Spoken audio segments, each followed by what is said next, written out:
I hope we got evidence of that. Right. You're in Dublin now, you know. I took an air sample. So we're going to try and work on them. And one way to do it is rhythmic stabilization. So basically do an isometric rotation of the neck. Pretty simple thing to do. Very basic. And again, these are suitable for any neck at an early stage. There's no neck that you shouldn't really do. No neck that you shouldn't be treating that you shouldn't do these on. So one way of doing it is this very simple way. We'll get you to put your hand beside your face there, and I'm going to get you to do this. I'm going to get you to just gently, not nice, good enough posture, whatever if you want to correct your posture for you. We'll get you to turn your head right into your hand, but don't let your hand move at all. Just slowly, gently switch on the muscles and then turn them off. Just to whatever's comfortable for you. Am I moving? No, you're not going to move at all, but you're going to rotate your head so your muscles are going to switch on. Push your hand into your head with the same force and relax. What's quite funny is you got on camera there, she looks quite sad.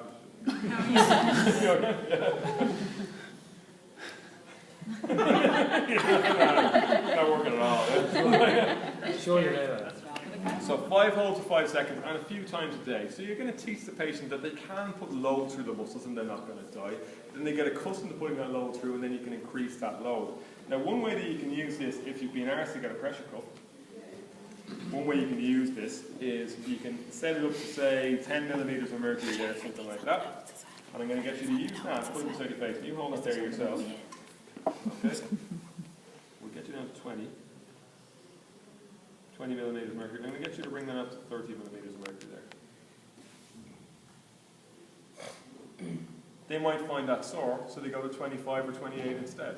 But what happens is, over the week, they can take this home and work on it and see progress.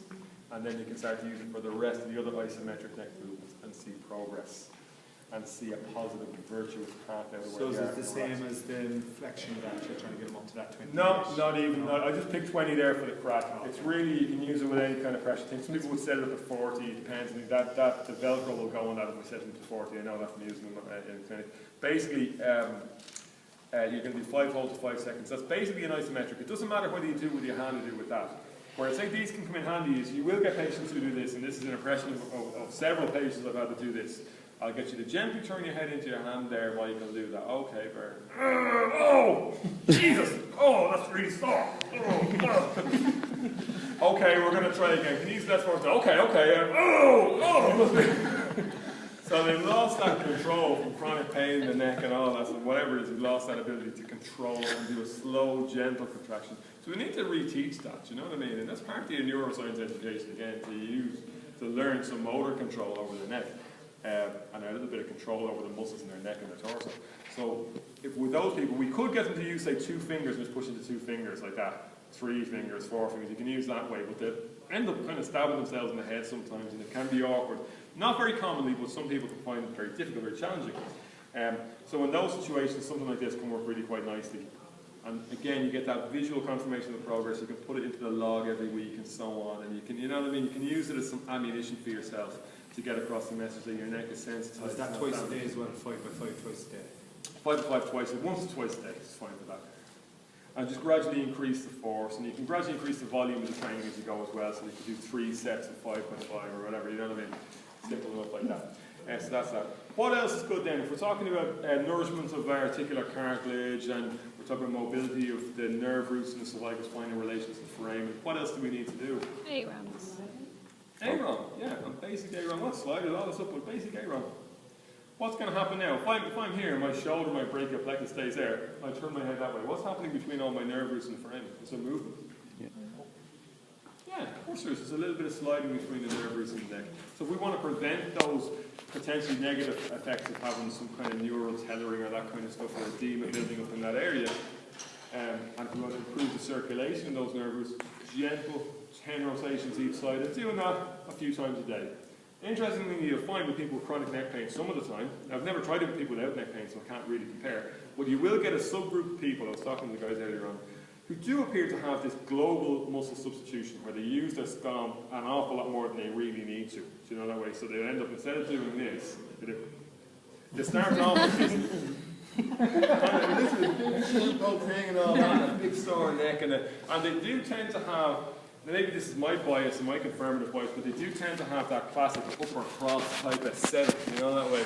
And to me, there appears to be a subgroup of people who do present with that a lot. So it can be an opportunity to correct that, because if they want to be able to rotate their head smoothly, they should be able to. You should be able to just rotate your head smoothly without using as much force as you can muster in all your muscles. Do you know that way? So getting that right and helping people get that right is a useful thing as well.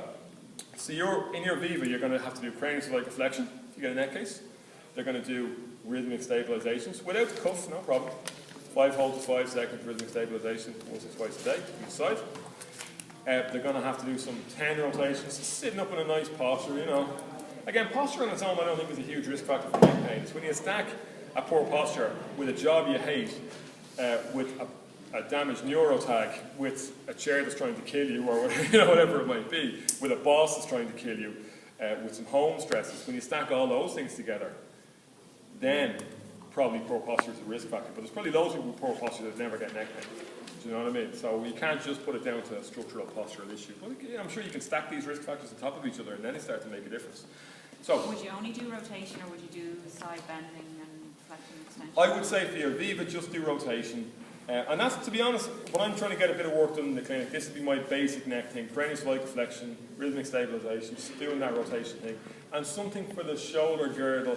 Usually people have a lot of this stuff going on, and a bit weak in here and a bit tight in here, that classic upper cross thing. Or even just to get them putting some work through their upper body like that, I get to do the robbery exercise. So can I show you the robbery exercise? You stand up here for me. You can do this sitting in your desk, you can do it standing up. These are convenient, don't require any equipment or strapping things on anywhere. If you're out of TheraBands, that's no problem. You can work away with that. So I'm going to get you to start off, hands forward like so. And I'm going to get you to bring your hands back, pull your hands back and down. So you end up with your elbows pointing down. And I want you to squeeze in here, like you're trying to squeeze your shoulder blades together and down, back and down, yeah? See the stretch across here? So you can feel that working in there? Yeah. Good, and then go forward again, same thing. Now put your hand between my shoulder blades and I'll show you what we want. We don't just pull them back, we want this. So you really squeeze, pull back and down, like that.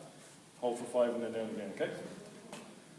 And really squeeze. So you're getting used to putting something through your scapular muscles in there.